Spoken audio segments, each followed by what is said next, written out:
Today I want to switch gears and talk about something that I hold true and dear to my heart. I want to talk about my experience with dating a narcissist / person with avoidant personality disorder. And I'm in no way, shape, or form a psychologist or a therapist. I'm just a man that's well-traveled, been around the world, served in the military, been to over 20 different countries, some good, some bad, and I've had multiple long-term relationships. So I think that my experience on the matter is valid in my own opinion.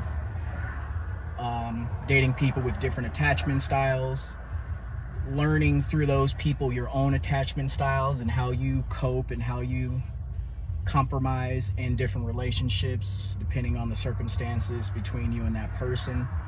But I just want to preference that off top and say that I am not a therapist or a psychologist.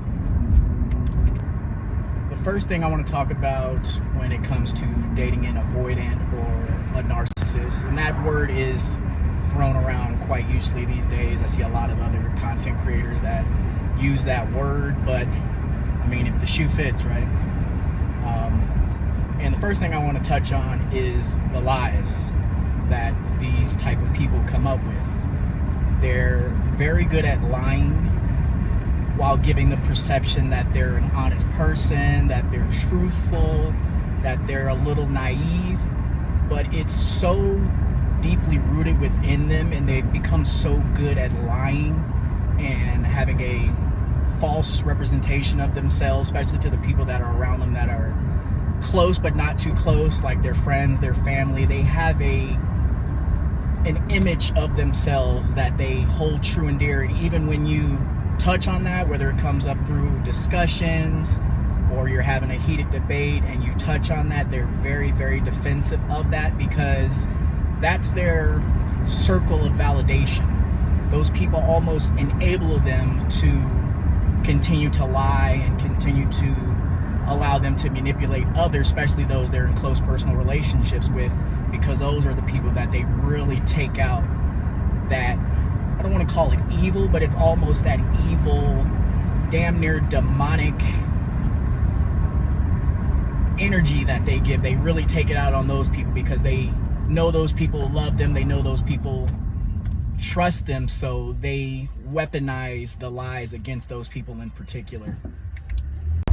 Another thing I want to talk about when it comes to being with an avoidant or a narcissist, or people with avoidant and narcissistic traits, is the cheating.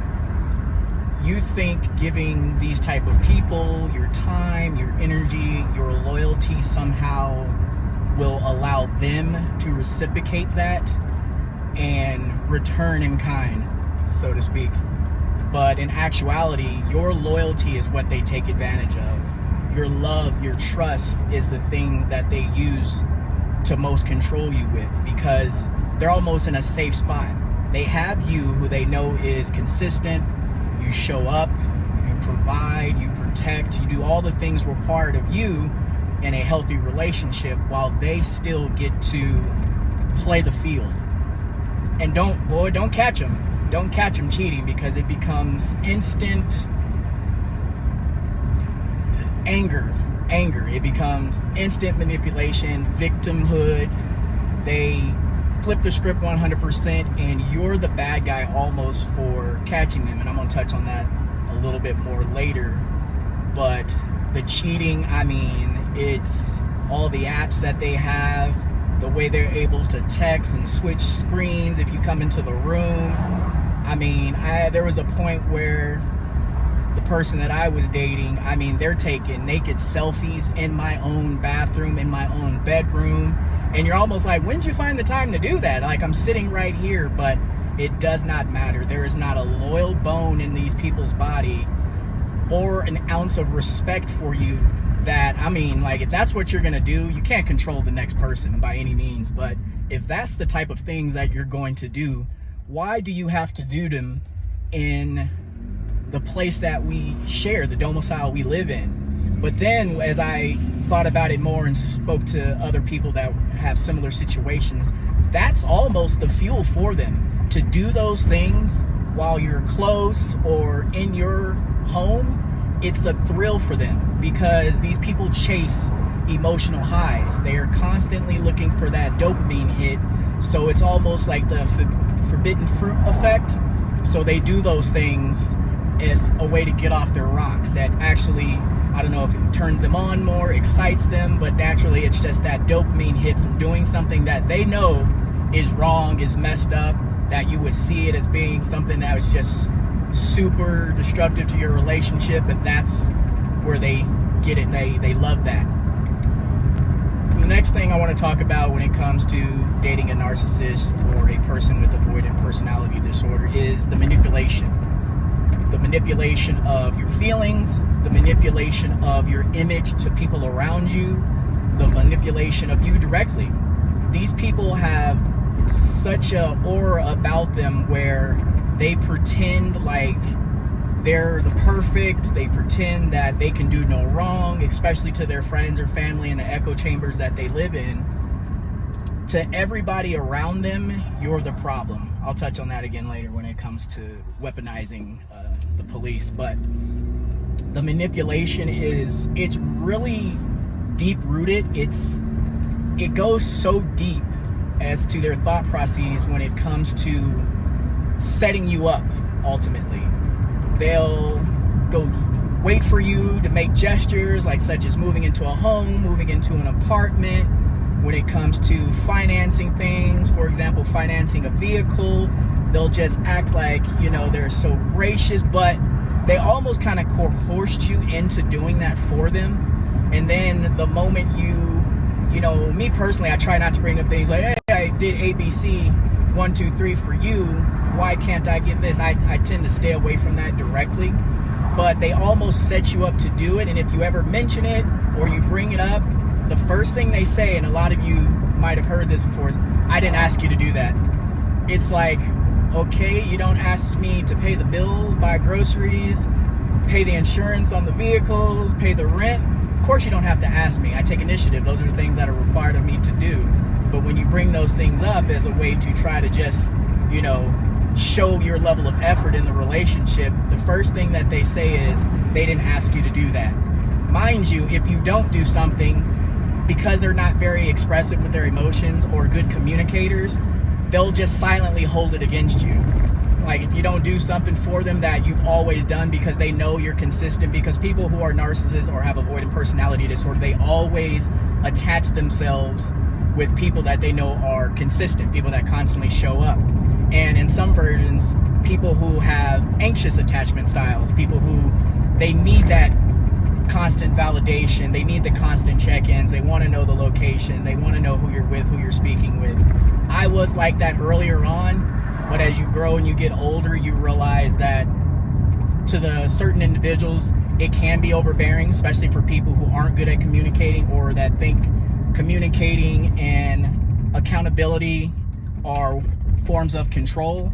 So I tend to get away from that. And also it's like whatever somebody's going to do, they're going to do to it, and they're just going to lie about it to you anyway. So it's not for me to always need to know certain things. I just figure, hey, if you trust that person enough, then hopefully they abide accordingly.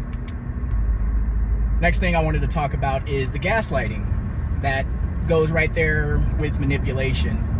They are very good at gaslighting. They will throw the rock and hide their hand. Do not catch them doing anything, being somewhere they say they weren't going to be, talking to people they say they don't speak to, because it instantly becomes, you're the problem. You're the instigator. You're the abusive one. You're controlling. It's like, hey, I just like a certain level of accountability if I'm going to be in a relationship with this individual. But they purposely do that so that they can flip the script and make you the bad guy that they are actually. Because when they gaslight you, it almost gives them the sense of validation. Well, it's like, I'm going to do this, and if they get mad, then I get to do almost whatever I want. So let me not say anything, let me act like I have an attitude, and if they bring it up, I'll just shut down completely. And if they push the issue further, I'll flip out because I wanted to go out this weekend, or I wanted to go do something, or I need a reason to be able to speak to my ex or speak to this new person that's giving me validation and attention, and I don't want to feel guilty about it. So let me stage this argument or this disruption in my relationship so that I can do whatever it is that I want to do. And that is just textbook gaslighting with these people. They are very good at controlling the narrative through how you react to their bad behavior. The next thing I want to touch on is the constant breadcrumbing that an avoidant or a narcissist does. I mean, they are the first that if something happens, they completely shut down. They'll block you on everything. They'll, block your socials and block you or not answer your messages because they want to know that you're reaching out to them. They still want to know, and they don't want to reply because they still need that level of validation. They still need that attention. So they'll block you on everything, and then they'll unblock you for a minute to check your stories or to check your posts. They want to see what you're up to. In some cases, they want to see if you're suffering because of the way they treated you, because they do get an emotional hit off of that as well. In other circumstances, they want to see if you're doing better now that they're gone or they're not with you or communicating with you. They want to see, is this person going to be good without me? Because that's the part that's missing within their own selves, is that they cannot be alone with themselves. Avoidance, it's in the word, avoid. They avoid feeling, they avoid dealing and processing things that they've done or their emotions. Same thing with a narcissist. Everything that triggers them or makes them, it's all external. Nothing comes from them inside emotionally. They can't sit with themselves and reflect and understand, so they do that through you. So the breadcrumbing, they want to see, is this person suffering? Is this person okay? And the moment they see that you are doing okay without them, there goes the breadcrumbing. There goes the like and the remove. They'll like something old so that you get the notification, and then they'll remove it. Or they'll send you a message because they're trying to dump something on you emotionally, and then they'll remove it. They just want to see if they still have that level of access to you. So they'll leave those breadcrumbs, all those hey, good morning texts, just to see if they still have that connection with you, because that's what gives them that dopamine hit that they can't create within themselves. And with the breadcrumbing, that goes right into my next point, which is the blocking and the stalking. Same thing. They block you because they can't deal with anything emotionally, so they have to shut everything off. And I used to see some content creators are like, if they don't block you on everything, you ain't that guy. In some circumstances, yeah, because you trigger something within them that causes them to feel something on a level, feel anything emotional, yeah, they will block you to avoid it, but they are going to stalk you. They are going to pop into your stories. They're going to pop in on your messages. They want to check your following list, how many friends you've added since they've been away or since they're avoiding you.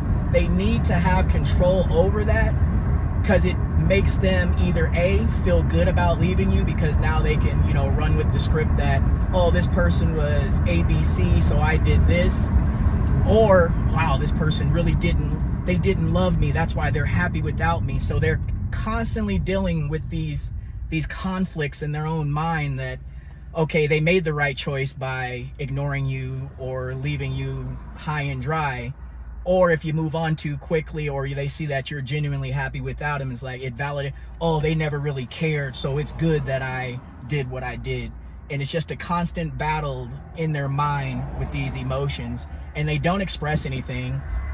I dated someone that actually was going through therapy for a little bit, and I'm almost certain that they were telling half-truths or just flat-out lying to the therapist because there was no changed behavior. There was more instances of them trying to communicate, but because it's not natural for them to be open or communicate to you, they kind of learn how to fake emotions. It's damn near sociopathic in a sense, how they're able to fake emotion for a little bit, but then when it's, really time for them to give that part of themselves, they completely shut down. They cannot function on that level of being open and communicating with next point, and this is probably the most serious one out of everything that I've spoken about so far, is the weaponizing of the police. Narcissists, avoidance, people who don't know how to communicate with you will weaponize the police against you. It does not matter what you have or have not done. They will call the police as a mediator to them feeling bad or being held accountable for the behavior that they have shown within the relationship. Gentlemen, ladies, if you see that the person you're with, I don't care how much you love them, the moment that they weaponize the police against you, you have to get out of there. I'm dealing with my own situation due to the person that I was most recently in a relationship with weaponizing the police. They will trigger you to the point where you react. They will completely shut down. They will call the police and they will tell a story that is completely fabricated, made up, and that exists in our own head. But mind you, behind the scenes, they have been calling you abusive. They've been calling you the narcissist. They have told everybody around them that you are the problem in the relationship. Mind you, they just won't leave you. If you're so bad, why not just get away from you? No one's in handcuffs and chains. So if you are that, why won't they just leave? And I don't know why the family or the friends don't ask them that. You're their validation. You're their source. You're their victim, so to speak. So they can't just leave you. You really didn't do anything to them, so leaving you would be a moot point. But they have told everyone around them that you are abusive. They've either fabricated stories or things that happened within the relationship. They will completely exaggerate, and you will get the police called on you. They will call the police. They will tell them whatever it is that they know they need to hear. And once that starts, it is a ongoing problem, because now they know they have the power, the authority over you to weaponize the police. Even mentioning it, you'll be having a conversation, they don't want to talk about it. If you push the issue beyond that point, they will threaten to call the police, and in some cases they will call the police. They will, once they learn they have the power that can destroy your life, they will do that. I'm talking about they don't care if you lose your job, your ability to feed yourself and them, because most of the time they're using you for your resources, for your time, for your attention, for your validations. They don't care. They will burn the house down to spite the stove. They don't care what the consequences of their actions hold or will contribute to outside of that moment where they feel it necessary in their own minds to weaponize the authorities against you. And you will spend thousands of dollars, you will spend hours, you will be incarcerated, you will have to get lawyers, you will have to go through the system, and the system is designed to protect these people. Whatever they say on paper, that court or whomever, they will run with it unless you have proof, such as video cameras in your house, which I do, or you record every argument you have with these people. But if you're getting to that point, it's probably just time to jump ship anyway, because that is nothing but a time clock that is ready to blow up in your face. If you have to do that to protect yourself within a relationship, that is an unhealthy relationship, and you need to get out of that as soon as possible, because these people have no problem dragging your name through the trenches. Let me tell you from personal experience, and trust me when I say, before they even went to the point where they have called the police, they have already tarnished your character in the eyes of everybody around them, so that when that moment actually comes, it gives them the ultimate excuse to feel okay about what they did to you. The next point I want to go into is the part about calling you abusive. Everything they do, it's almost like it's a mirror held up to them. You will be accused of everything that they are doing within your relationship. If they are cheating on you, you're a cheater. If you lie, or if they lie, you're the liar. If you're controlling or manipulative, or vice versa, if they're controlling, manipulative over certain situations or just avoiding it altogether, that's you. And trust me, they have echoed those sentiments to everybody in their friend and family group. They have told everybody that they know that you are abusive, you are controlling, you are a narcissist, you don't treat them well, the list is endless. Everything that you can possibly conceive of this person making up behind your back, they have done it. Trust me. Their friends, their family, they'll look at you funny. They'll start stalking you too, just to see. But sometimes if they're smart enough, and honestly, these narcissists they're raised by these people in some cases, or they grew up with them. And most people can't differentiate because they're so good at faking personality. They're so good at faking those emotions that these people truly believe that's who that person is. They truly believe that that person who is a narcissist, who has avoidant personality disorder, that image that they represent, that image that they portray to everyone, they believe that. So when they say something, they almost take it and run with it. They don't care if it's true or not. And if they know you, say for example, you do have access to the family, because in a lot of times they don't like you to meet their family, or they've already told so much dirt about you behind your back that they don't want you to meet these people, because they know that they're going to look at you with the side eye because they've already tarnished your character, because they're doing so much foul stuff behind your back and they've said that you're the one that's doing that to them, that almost meeting their family, it's another conflict, and they avoid everything at all costs, because they don't ever want you to be able to go to one of the family members that they've slandered your name to, represent yourself as the person you are, kind, good character, moral, because it's going to cause a conflict. They're going to be like, oh, well, this doesn't seem like this drunken, abusive boyfriend that we've been told he was all this time. Something's not making sense. What are you doing? A lot of the times they don't like you to get close to anybody around them or the people that they're lying to, because it's too easy to disprove just by your natural behavior that you're not who they say you are. The last thing I'm going to talk about, and I'm not even sure if I'm going to do more of these videos. I pretty much touched on everything. I can go into a little more detail without sharing too much of my own personal information with you guys. The last thing I'm going to leave you with is the level of two-faced. It pretty much goes into everything that I've already talked about. Them just being two-faced, them having one image with you, which is going to be a complete and total a-hole, and the person that they are to their friends and family. This person is so good at being double-natured that their friends and family think they are a god, a goddess, a prince, a princess, a perfect little angel that they raise, and a lot of times they raise these people to be this way. In my personal circumstances, the person that I was, it is 100% caused by the upbringing, the lack of love, the lack of care, the lack of emotional support. They have lacked everything throughout early childhood. They were denied, they were penalized or punished for showing emotion or being too emotional, because these people either A, they didn't learn it themselves, or B, that person was never really a part of the family. And I can touch on it later, but that's people who, grew up in the foster system, stepchildren, people who weren't genuinely loved by their guardians or the people that raised them. So they grow up learning how to adapt, learning how to hide, learning how to put on a false image, and then that's what they give to the world.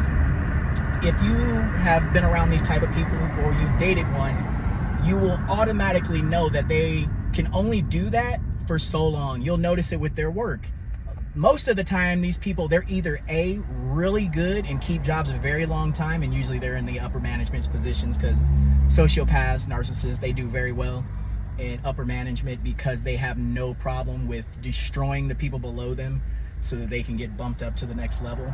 Or what happens a lot of time is that they can't keep jobs very long because they can't compartmentalize. Whatever they have going on at home, in their personal, how they're feeling that day, they will definitely bring into their work situation. I call it triangulation. If they have a problem at work, it's going to attach to your relationship and them. They always triangulate. So they're constantly lashing out or taking things out on you that was caused by something else, whether they had a rift with their family or something happened at work. You will be the punching bag for all of that emotion that they cannot process, because they know you're there. They know you won't outright leave them. They know you'll try to support them, you'll try to nurture them, you'll try to help them through it, but that's not what they want. They just want to emotionally dump it on you because they can't sit with it. And I'm going to end this video. I think I've gone long enough. I might break it up into parts or just upload it as one long clip, and you guys, I guess you can watch it at your leisure.